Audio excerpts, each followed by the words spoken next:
Hello दोस्तों, कैसे हैं आप सब। एक बार पुनः आप सभी का आपके अपने चैनल शिव कोचिंग क्लासेस पर स्वागत है। दोस्तों, आज हम चर्चा करने वाले हैं चुंबकीय क्षेत्र की तीव्रता क्या है ना, चुंबकीय बल रेखाएं क्या है। तो दोस्तों, वीडियो को अंत तक देखना है। काफ़ी चीज़ें दोस्तों बेसिक चीज़ें होती है जिनको जानना जरूरी है ना। कई बच्चे कहते हैं सर मोस्ट इम्पॉर्टेंट क्वेश्चन ही पढ़ाएं, तो आप लोगों से मैं कहना चाहता हूँ कि जो मोस्ट इम्पॉर्टेंट क्वेश्चन होता है उसे भी बताता हूँ कि पेपर के दृष्टिकोण से काफ़ी महत्वपूर्ण है। अब जैसे दोस्तों चुंबकीय क्षेत्र की तीव्रता कभी नहीं पूछी जाएगी, हो सकता है इसका आपको सूत्र पूछ लिया जाए, है ना, कि कितना चुंबकीय क्षेत्र की तीव्रता होती है। हो सकता है इसका मात्रक पूछ लिया जाए ऑब्जेक्टिव टाइप में, लेकिन दोस्तों इसकी परिभाषा लिखने को कभी नहीं आती है। क्वेश्चन ऐसा आ जाता है दोस्तों, चुंबकीय बल रेखाएं क्या है, इनके गुण लिखें। उसको भी अभी चर्चा करेंगे, डायग्राम बनाकर विधिवत समझाने वाले हैं। तो दोस्तों आप लोगों को क्या है, वीडियो को देखते रहना, अंत तक देखना है। अच्छा लगे तो लाइक करना है, दोस्तों के साथ शेयर करना है। ठीक है दोस्तों, और नए हैं तो चैनल को सब्सक्राइब कर बेल आइकन भी प्रेस कर लेना है, ताकि इसी प्रकार की वीडियो का नोटिफिकेशन सबसे पहले आपको प्राप्त होता रहे। चलिए दोस्तों स्टार्ट करते हैं चुंबकीय क्षेत्र की तीव्रता। तो दोस्तों सबसे पहले चुंबकीय क्षेत्र की तीव्रता को समझने के पहले चुंबकीय क्षेत्र समझ लेना है। तो चुंबक के चुंबक के चारों ओर का वह क्षेत्र जहां तक कि उसका प्रभाव होता है चुंबकीय क्षेत्र कहलाता है। जैसे दोस्तों मान लेते हैं एक चुंबक है ना, इसके चारों ओर दोस्तों क्या है, कुछ ना कुछ प्रभाव होगा, है ना, चुंबकत्व का प्रभाव होगा। तो दोस्तों जहां तक इसका प्रभाव होगा उसे बोलेंगे अपन, क्या बोलेंगे दोस्तों, चुंबकीय क्षेत्र। चीजें समझ में आ गई कि चुंबक के चारों ओर का वह क्षेत्र जहां तक उसका प्रभाव होता है उसे कहते हैं दोस्तों चुंबकीय क्षेत्र। तो चुंबकीय क्षेत्र समझ में आ गया।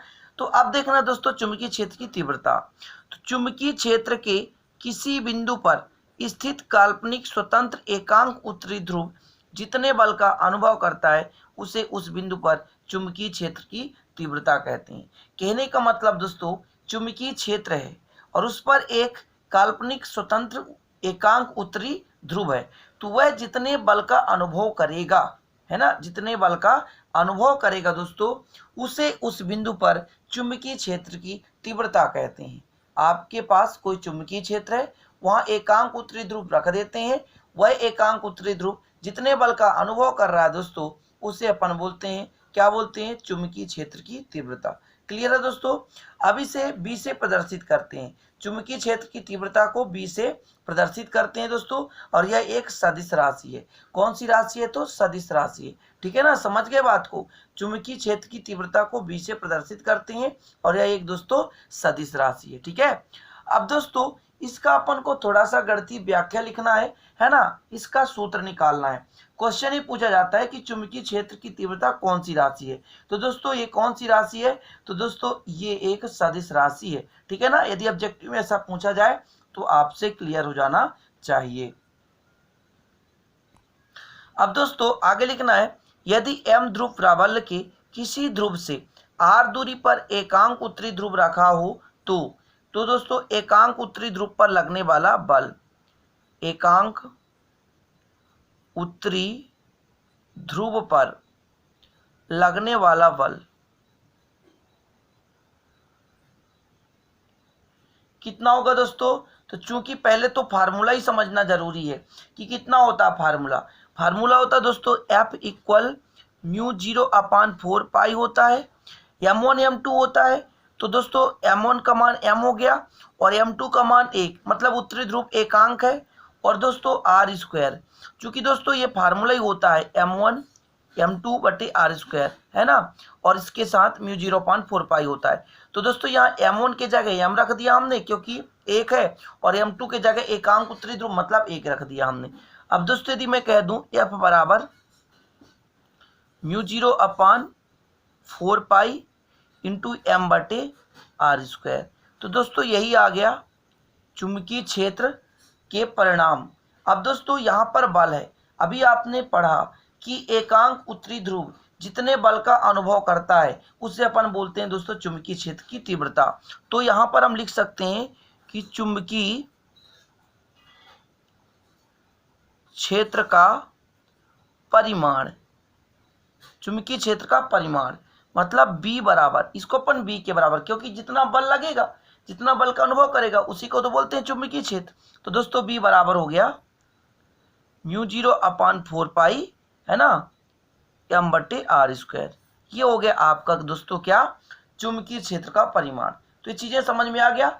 अब दोस्तों ये अपना क्या आ गया, चुंबकीय क्षेत्र की तीव्रता। ये फार्मूला कई जगह प्रयोग होने वाला है आगे चलकर व्यंजक में, तो इसलिए दोस्तों आप इसको अच्छे से तैयार कर लें कि चुंबकीय क्षेत्र का परिणाम क्या होता है। दोस्तों कई लोग डायरेक्ट व्यंजक में पहुंचते हैं और उनको बेसिक चीज पता नहीं होता और बताते हैं सर यहाँ कहाँ से आ गया, कैसे आ गया। तो बताइए भाई साहब, एक ही व्यंजक में क्या क्या चीज ऐड किया जा सकता है? बिल्कुल नहीं किया जा सकता ना सारी चीजें।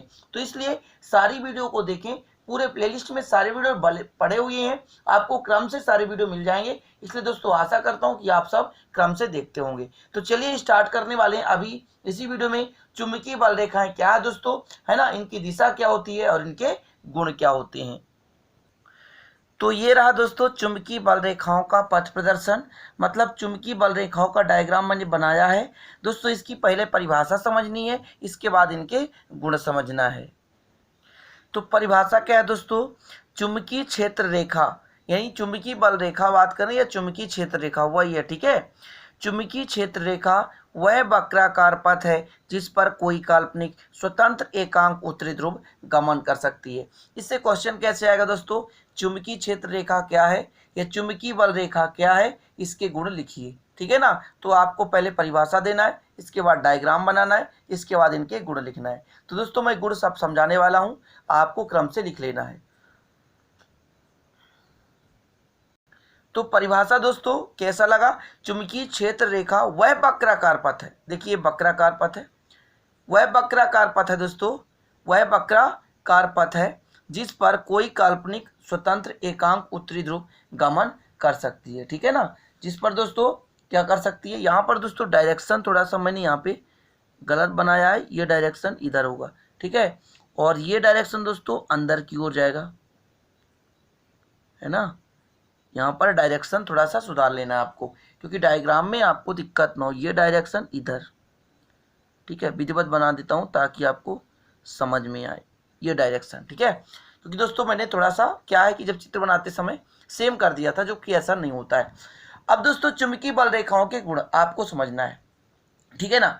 तो पहला दोस्तों, पहला आपको मैं जैसे जैसे बताता हूँ दोस्तों आप लिख लेंगे, और हो सकता है कि यदि आप लिख लें तो अच्छा होगा, नहीं तो सुनिए, गौर से सुनिए, 1 से 2 बार वीडियो देखेंगे तो ऑलरेडी समझ में आ जाएगा। पहला, चुंबकीय क्षेत्र रेखाओं की दिशा कहाँ से दोस्तों, एन से होकर एस पर समाप्त होती है। कहने का मतलब दोस्तों चुंबकीय क्षेत्र रेखाएं एन से निकलकर, कहाँ से दोस्तों, एन से निकलकर एस में प्रवेश करती हैं तथा अंदर एस से एन की ओर चलती हैं, ठीक है ना दोस्तों। जो विद्युत बल रेखाएं वो चालक के अंदर नहीं प्रवाहित होती थी, लेकिन ये चुंबकीय बल रेखाएं है ना, चुंबकीय क्षेत्र रेखाएं, ये दोस्तों चुंबक के अंदर भी प्रवाहित होती हैं। तो दोस्तों ये चुंबकीय क्षेत्र रेखाओं की दिशा उत्तरी ध्रुव मतलब बाहर उत्तरी ध्रुव से दक्षिणी ध्रुव की होती है और होती है, तथा दोस्तों चुंबक के अंदर दक्षिणी ध्रुव से उत्तरी ध्रुव की ओर होती है। चीजें समझ में आई। पहला दोस्तों आपको हेडिंग डालना है, चुंबक के गुण। पहला नंबर, चुंबकीय क्षेत्र रेखाओं की दिशा बाहर, चुंबक के बाहर एन से एस की ओर, तथा दोस्तों अंदर एस से एन की ओर, मतलब दक्षिणी ध्रुव से उत्तरी ध्रुव की ओर होती है, ठीक है दोस्तों। दूसरा नंबर, चुंबकीय क्षेत्र की रेखाओं, ये चुंबकीय क्षेत्र की रेखाएं हैं दोस्तों, इसके किसी बिंदु पर खींची गई स्पर्श रेखा, जैसे यहाँ पर खींच दे स्पर्श रेखा, ऐसा स्पर्श रेखा खींच दिया हमने, स्पर्श रेखा, चुंबकीय क्षेत्र रेखाओं के किसी भी बिंदु पर खींची गई स्पर्श रेखा उस बिंदु पर चुंबकीय क्षेत्र की दिशा को प्रदर्शित करती है, मतलब इसकी दिशा इधर है, ठीक है। दूसरा क्या बोला दोस्तों, चुंबकीय क्षेत्र रेखा के किसी भी बिंदु पर खींची गई स्पर्श रेखा उस बिंदु की चुंबकीय क्षेत्र की दिशा को प्रदर्शित करती है, ठीक है दोस्तों। तीसरा लिखना है, दो चुंबकीय रेखाएं या दो चुंबकीय बल रेखाएं या दो चुंबकीय क्षेत्र रेखाएं कभी भी एक दूसरे को नहीं काटती, ठीक है दोस्तों। तीसरा क्या है कि दो चुंबकीय रेखाएं कभी भी एक दूसरे को नहीं काटती दोस्तों, जैसे एन से निकलती है तो डायरेक्ट एस में प्रवेश हो जाती है, कभी दूसरे रेखा को प्रतिच्छेद नहीं करती या काटती नहीं है, ठीक है। तो तीसरा आपको भी समझ में आ गया, ठीक है ना दोस्तों। अब चौथा दोस्तों, जैसे यहाँ पर एन और एस पर चुंबकत्व का मान अधिक होता है, तो जहां पर दोस्तों चुंबकीय क्षेत्र की तीव्रता अधिक होती है वहां ये जो रेखाएं होती है सघन होती है, और जहां चुंबकीय क्षेत्र की तीव्रता कम होती है वहां रेखाएं क्या होती है, विरल होती है। कहने का मतलब दोस्तों अधिक तीव्रता वाले चुंबकीय क्षेत्र में चुंबकीय क्षेत्र सघन होती है, जबकि दोस्तों कम तीव्रता वाले चुंबकीय क्षेत्र में चुंबकीय क्षेत्र रेखाएं विरल होती हैं। चीजें समझ में आ गई। कहने का मतलब जहां पर चुंबकीय तीव्रता अधिक होगी वहां सघन होते हैं, मतलब पास पास होते हैं, और जहां दोस्तों चुंबकीय क्षेत्र की तीव्रता कम होती है वहां पर बल रेखाएं दूर दूर होती हैं। 4 क्लियर हो गए। अब 5वां दोस्तों, ये जो चुंबकीय क्षेत्र रेखाएं होती हैं ना, खींची हुई डोरी के समान होते हैं, मतलब दोस्तों सिकुड़ने का प्रयास करते हैं, एक डोरी के समान होते हैं। ठीक है, चुंबकीय क्षेत्र रेखाएं खींची हुई डोरी के समान लंबाई में सिकुड़ने का प्रयास करती हैं। ठीक है दोस्तों। अब दोस्तों एक समान, अगला नंबर, एक समान चुंबकीय क्षेत्र में क्षेत्र रेखाएं या बल रेखाएं एक दूसरे के समांतर तथा समदूरस्थ होती हैं। क्या कहा मैंने दोस्तों, एक समान चुंबकीय क्षेत्र, मतलब यदि समान चुंबकीय क्षेत्र हो तो दोस्तों इनके बीच की दूरी समान होगी और दोस्तों एक दूसरे के समांतर होंगे। ठीक है, चूंकि चुंबकीय क्षेत्र जहां जहां समान होगा तो समान दूरी पर होंगे, लेकिन दोस्तों यदि जहां चुंबकीय क्षेत्र अधिक होता है वहां सघन हो जाती हैं, मतलब उन पे घनत्व अधिक हो जाता है, पास पास हो जाते हैं बल रेखाएं, और जहां चुंबकीय क्षेत्र अधिक कम होता है वहां पर विरल हो जाता है। लेकिन यदि समान है तो हर जगह समानांतर होंगे और समदूरस्थ होंगे। तो इस प्रकार दोस्तों आपको कम से कम 5 इसकी गुण याद कर लेनी है, जो कि काफी महत्वपूर्ण है दोस्तों, आपके पेपर में कहीं ना कहीं पूछा जा सकता है। तो फिर दोस्तों कैसा लगा हमारे समझाने का तरीका? अच्छा लगा हो तो लाइक करिएगा, कमेंट बॉक्स में कमेंट करिएगा, ताकि दोस्तों हमारा हौसला बना रहे और हम आपके लिए वीडियो बनाते रहें। तो फिर दोस्तों चलते हैं, दोस्तों के साथ शेयर करना ना भूलें। मिलेंगे अगली वीडियो में नए टॉपिक के साथ, तब तक के लिए दोस्तों जय हिंद, वंदे मातरम।